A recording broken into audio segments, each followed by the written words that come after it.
आप सभी भाई बहनों का आध्यात्मिक ऑक्सीजन की लघु ज्ञान संदेश कक्षा में एक बार फिर स्वागत है। आज की चर्चा एक शब्द सुनिश्चित स्थिति यानी कि सात्विक स्थिति को लेकर करने जा रहे हैं, क्योंकि वर्तमान समय कलयुग का चल रहा है। कलयुग के प्रभाव से बचने का एक ही उपाय है, अपनी दिनचर्या को सात्विक बनाएं। सात्विक दिनचर्या बनाने के लिए ब्रह्म मुहूर्त में उठना एक बहुत ही नितांत आवश्यक है। अन्यथा राजसी स्थितियां, संसारी स्थितियां, भोगों की जो एक आकर्षण की स्थितियां हैं, वो कम अधिक एक संसारी राजसी मनुष्य को अपनी ओर खींच ही लेती है। जैसे चुंबक लोहे के कणों को अपनी ओर आकर्षित करता है, खींच लेता है। मनुष्य भी 5 विषय भोगों में जिस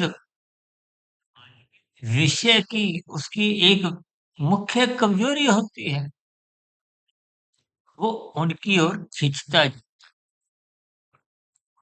इस सच्चाई को भले ही आप पर हम शाब्दिक स्तर पर, इंद्रियों के स्तर पर स्वीकार नहीं करते, लेकिन भीतर में मानसिक स्तर पर इन सभी स्थितियों को आप स्वीकार कर भी लेते हो, लेकिन कारण शरीर में जो अनादि काल से विषय भोगों को भोगने के संस्कार बन चुके हैं, वो बार बार आपकी हमारी ज्ञानेंद्रियों को यानी कि आंख, नाक, जिह्वा, त्वचा का और हाथ पैर वाली लिंग गुदा कर्मेंद्रियों को धक्का देते, मजबूर कर देते हैं, भत्ते कर देते हैं। इसीलिए गीता में भगवान श्री कृष्ण जी ने अर्जुन के रथ की 5 घोड़ों की स्थितियों को बहुत ही खूबसूरती से एक ज्ञान उपदेश दी। इन सभी स्थितियों को आपको में ज्ञान पूर्वक समझना है। देखिए, ज्ञान के अभाव में, सत्संग के अभाव में, सत्संग की न्यूनता होते ही ये राजसी स्थितियां अधिक प्रभावशाली रूप से आपको में अपनी ओर खींचती है।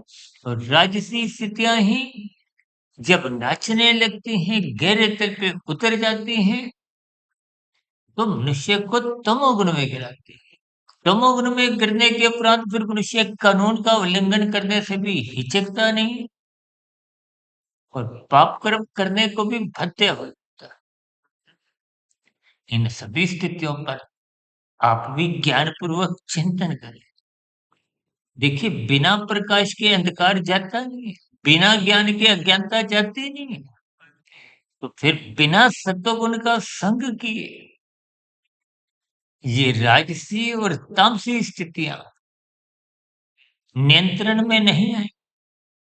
इस स्थिति विशेष को आप जितना जल्दी स्वीकार करोगे, उतना उतना आपके जीवन में आध्यात्मिक उन्नति के दरवाजे क्रम से खुलने लगे।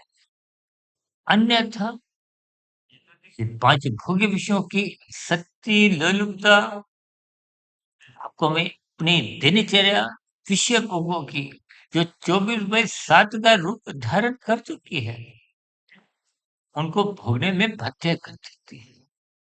इन सभी स्थितियों को आप भी ज्ञान पूर्वक इन पर चिंतन करें, ताकि ब्रह्म मुहूर्त में उठने की, सत्वगुण की शुद्धतम स्थिति का संग करने की आपके भीतर में एक जिज्ञासा बने। ऐसी सभी सात्विक शुभ स्थितियां आपके जीवन में भी बने।